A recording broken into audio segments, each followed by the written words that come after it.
Hi, I'm here with Gene Lawton. He's on the steering committee of the Coalition for Social Justice. We're here at the former tent city. There were a lot of obstacles for us to get through in order to get here. Definitely need some kind of cleanup. A lot of interesting debris along the trail getting here.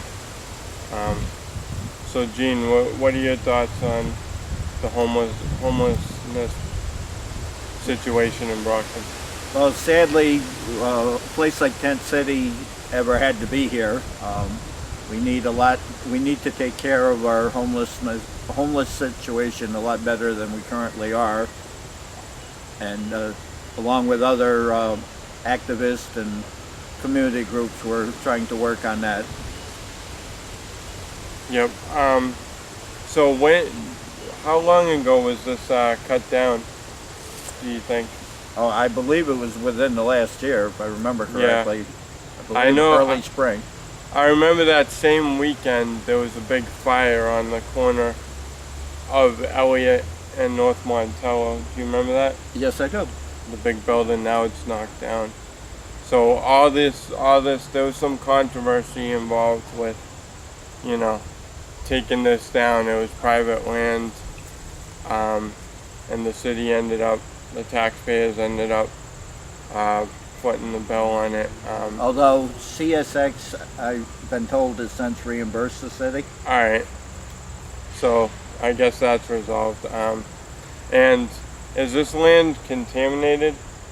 I don't have any scientific proof, but I know that they had to grade off several hundred yards of soil, both from the residents that were here as well as previous conditions. So I'm a firm believer that it still is from the previous shoe industries from long ago.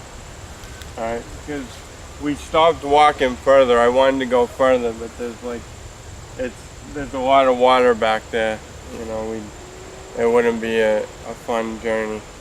And I don't know if it gets deep somewhere. I don't think it does, but it's at least, high ankle deep in some parts. So as a result of this, how many people do you think were probably resting here? And residing? Yeah, making it their domicile. All I know is that it was over 100. Over 100. And what do you think happened after this was leveled and stuff?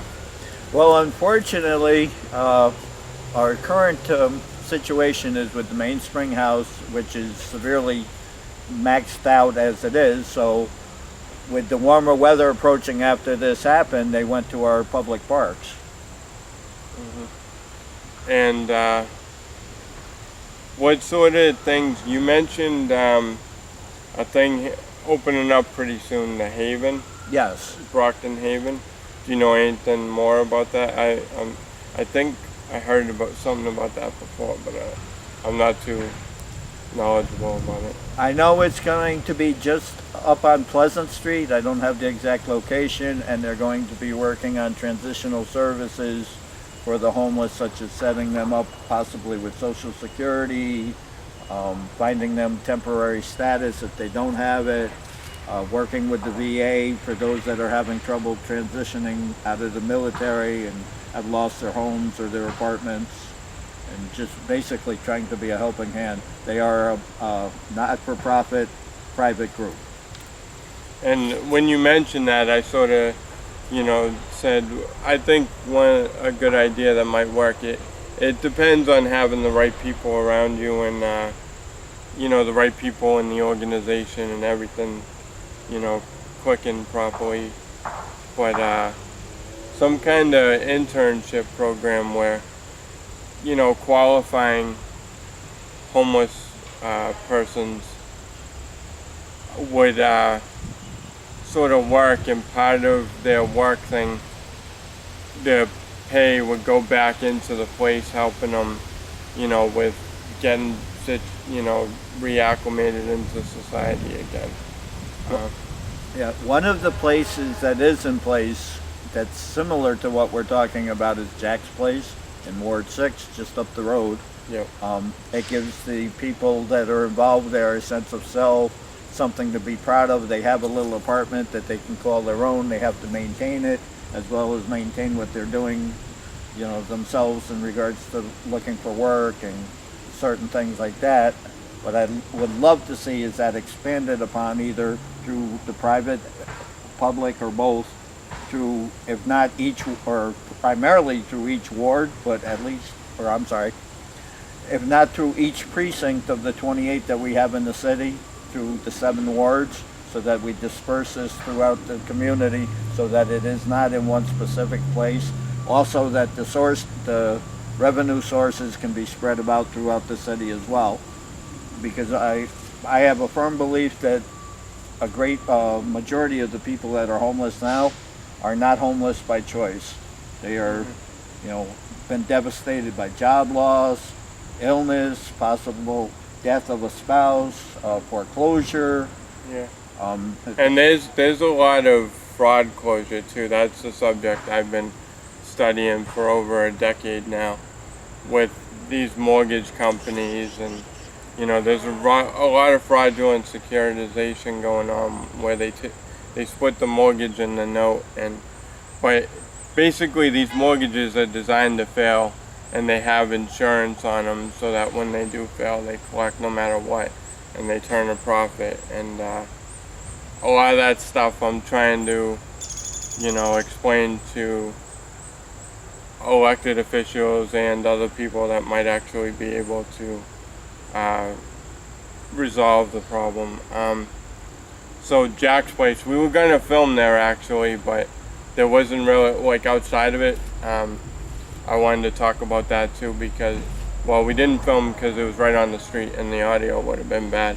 But Jack's Place, I remember before it opened up, people were worried about, undesirables showing up through the neighborhood and stuff. And I gotta say, there hasn't, it's pretty quiet over there. There hasn't been any trouble that I've noticed over there, and it's a real nice looking building.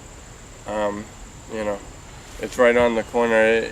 It doesn't. I'm right down the street, and it doesn't bother me at all. Yeah, I believe that it's been well received. I believe there have been a couple medical calls there, but otherwise it's the same as any respectable block in Brockton. There's a bunch of people living there that are trying to do their best to get ahead. Yep. And I don't know, maybe the VA can find qualified, I don't know how. I know that was the country, I seen commercials. I think I just got stung by a bee. A yellow jacket. Oh. It's right on my hand. Alright. The show must go on. The VA and internships and stuff, it would be very beneficial for the whoever, because a lot of the veterans have all kinds of skills, and for whatever reason they're now homeless. Those skills don't go away, with homelessness. So those would probably be the most qualifying candidates, I would think. But there's all kinds of talented, intelligent people that are just down on their luck for whatever reason, like you said. And I think something like that would give incentive to people, and it would also be self-sufficient, where we don't always have to, because the budgets at the state and federal level just seem to be non-existent. Well, at least for this cause anyhow. Yeah, so we really got to come up with alternative solutions in the communities. I know fundraising can be affected. However, there's so many charities, and everybody's, you got to find the right people to do all the fundraising. That's hard work too. And to further illustrate my point of the spreading this around the city, currently we have over 300 abandoned properties that the city maintains. So I'm sure out of those 300 properties, we could come up with definitely 7, if not, as I previously mentioned, the 28 to get some renovation into, and like I said, spread this out through the city. This wouldn't result in any revenue gain for the city immediately because they would still have to be nonprofit, but if we get the properties off the tax rolls, and in some cases these are properties that aren't going to be sold anyhow due to their location or their size, because a lot of these people are going to be happy for efficiency apartments, just something to give them a sense of self, as I said, something Dignity. they can maintain. And I mean, we could have all studios, and I'm sure the majority of them, other than the families of course, would be very happy.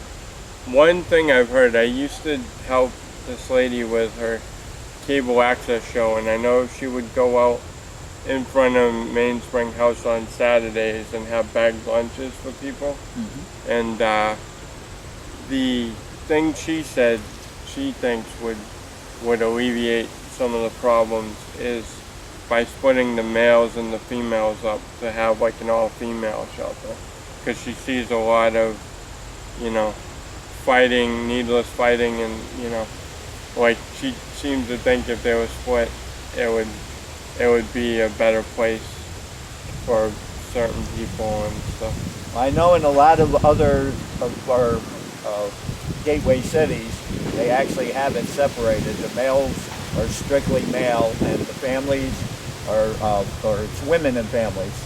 But the sad part with that is then if there's a father involved, he has to be separated from either his wife and children or his children.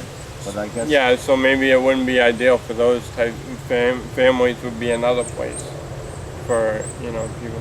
So that's something to think about. As far as breaking it up into the wards and the precincts, can you think of any ideal spots right now off the top of your head that might be good in any of the wards? Have you thought about like spots that might actually work? Again, this is all going to be a matter of rehabbing some of the existing buildings. Alright, we'll wait for the train to pass. I didn't think we'd get a train. I thought we'd luck out. And I didn't think I'd get stung by a bee. I can't believe I got stung by a bee. What are the odds of that? So we're ready? Yeah. So as I said, in some of the existing properties, there's going to be a lot of rehab going on. But there are 2 abandoned schools or non-utilized schools that I know that to renovate them for schools, we're looking at, I believe one of the school committee people told me, in excess of $4 million. But I have to believe that we could get private funds, and also developing this into something, like I said, on a much smaller scale. Instead of classrooms, you're going to be putting in small apartments that could be severely reduced in cost, hopefully. But if the 2 buildings aren't going to be used anyhow, and they're not currently on the tax rolls, and there's no foreseeable buyer, there'd be one way to utilize, solve a few problems with one stroke. Yeah, definitely companies, and that sort of ties into the internship program that might work too, where companies sort of work with the VA or this Haven place or whatever type of entity that pops up, and figures out the logistics of everything.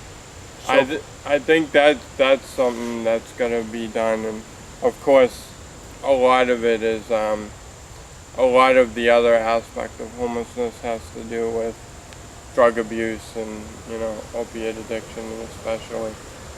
Well, that would be another aspect that Councilor Rodriguez, for one, has suggested, is having a sort of center either within these buildings or just within the city somewhere where they can go and get some counseling for drug addiction, alcohol addiction, gambling addiction, if they have some mental issues, or even physical rehab. It could be, as I believe the counselor used the term, one-stop shopping. Because part of the problem is we can't just taking these people off the street is a wonderful idea, but if we're not doing anything else to help them, they're only going to end up back on the streets. Yeah, and I mean, we are, when we're scurrying them out of one place, they're ending up in another place, so I'm not, too, like, we need to, I said this before, we gotta approach the problem. These are human beings suffering. We need to first look at that and then go from there as far as solutions to the problem. I will say, though, that one of the solutions I've heard that is horrible is the idea of giving these people all a bus ticket back to where they came from. I won't mention any names, but that was one of the most disgustful things I think I've ever heard. And for, if no other reason, that a good percentage of these people are where they started, right here in Brockton.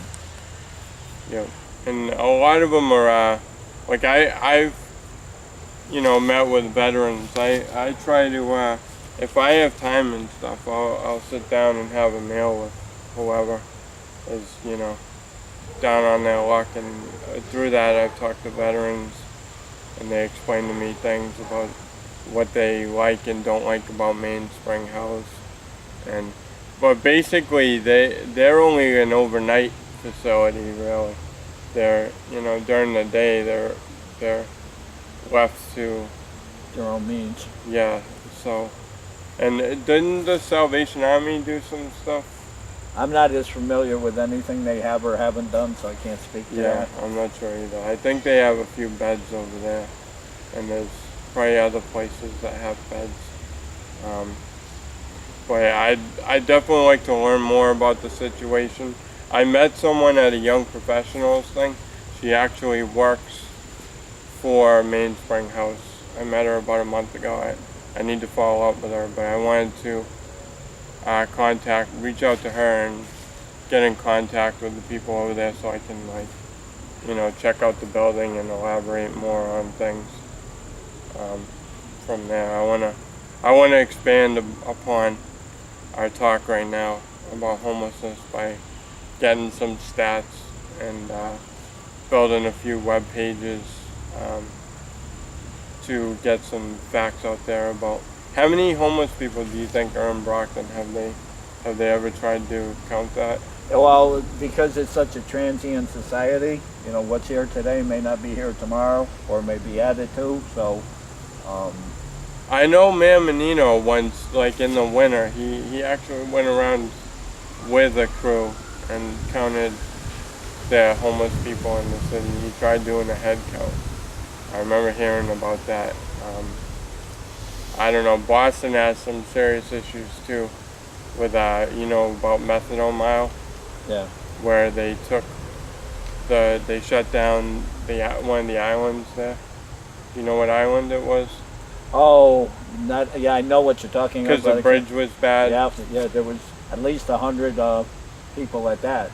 And they say, I've read stories where there was some questionable real estate deals being done after that was all shut down on the island.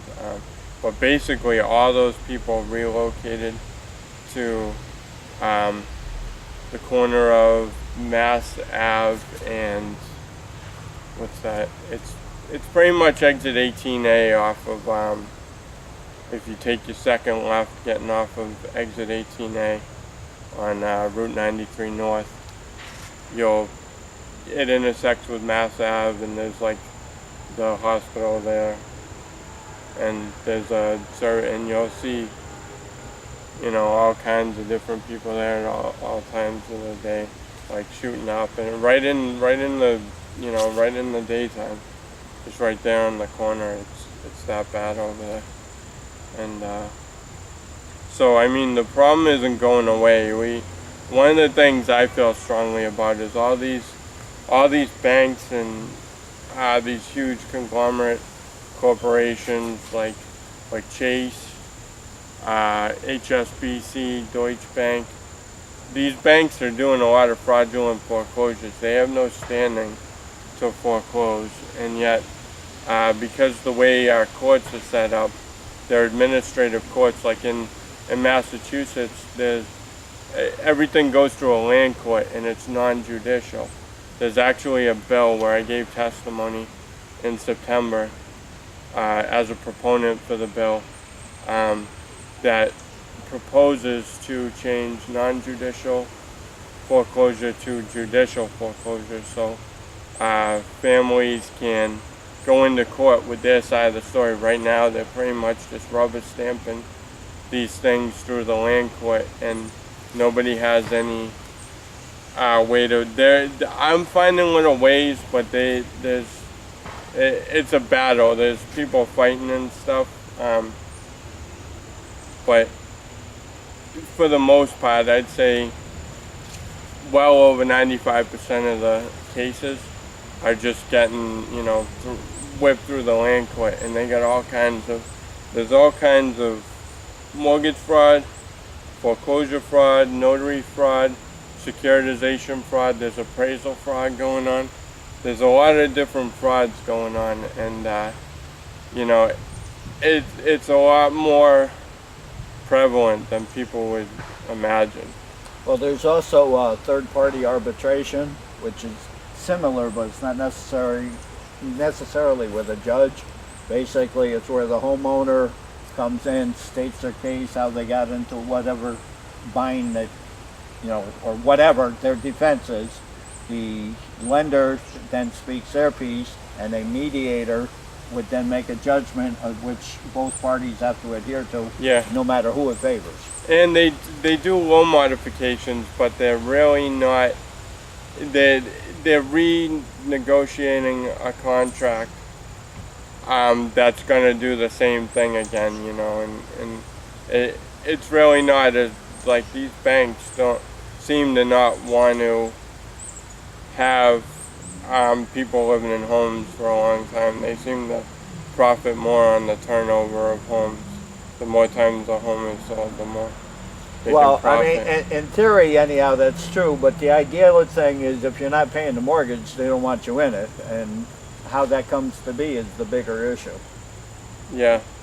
So until we can solve, fraudulent financing and robo loans and all that sort of thing, this is going to be a persistent problem, especially in gateway communities.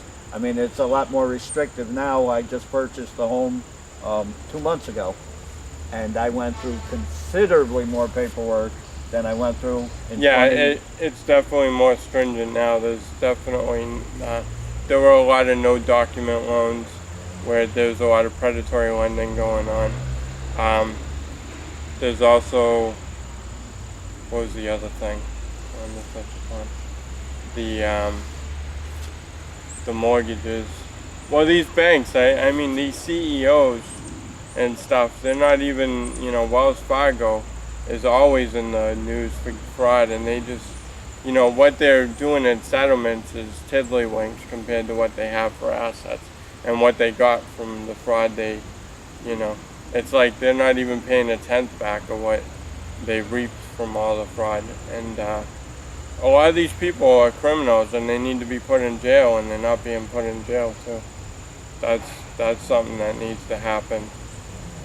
However, I would say the mortgages and stuff is probably a small percentage of the homelessness population, I would say. What would you say is for the most part? Yeah, I would say it's the health problems, if you will, either the addictions or mental illness, and again, sometimes physical disabilities. Yeah. Because, I mean, at least that's the perception you get when you talk to these people. But I honestly believe the smallest percentage would be the ones that want to, quote unquote, live off the grid. Because there are some people that just don't want to have anything to do with organized society. And sometimes I entertain those thoughts, but I don't think I could do it. Sometimes because it is kind of peaceful to not be connected to a lot of this electronic stuff. And then we also have the problem of organized poverty. And by that, I'm talking about the people that get together to do the panhandling that you see either in groups, coming in vans, whatever.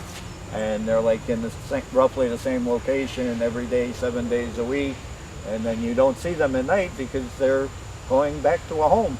Yeah, and they don't help the public perception of Right. homelessness at So all. that then when a truly impoverished person comes and asks you for a handout so they can get some dinner, hopefully, you're very hesitant because that's all you can think of. And unfortunately, most of the ones we're turning down are the ones that are probably going to buy a dinner or a lunch. I've seen people panhandling and then they'll be on the commuter rail with a pass to wherever with a brand new iPhone, and I think to myself, I'm not gonna give that guy any money anymore. I usually, like, I'll try to give food or snacks or whatever. I think that's a better thing to give.